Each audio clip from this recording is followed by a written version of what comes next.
This is a guide on replacing a touch LCD on a Dell Inspiron 15-inch model 5575. To begin, press and hold the power button to turn off the laptop and disconnect the power cord. Now we can remove the bezel. Start from the left side, gently pulling the inner edge of the bezel away from the glass. Once the edge is unsnapped, go around the perimeter, unsnapping the tabs at the top right side and the bottom.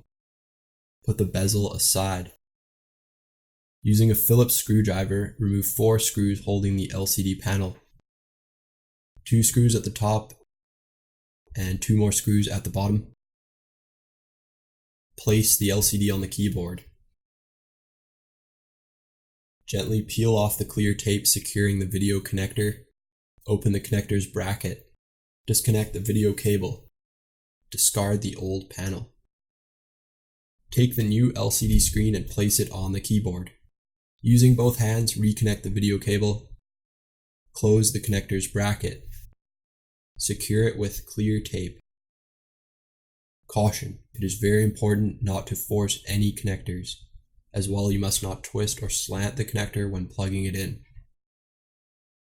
Make sure that the video cable stays in the correct position and lift the screen up, aligning it with its mounting holes.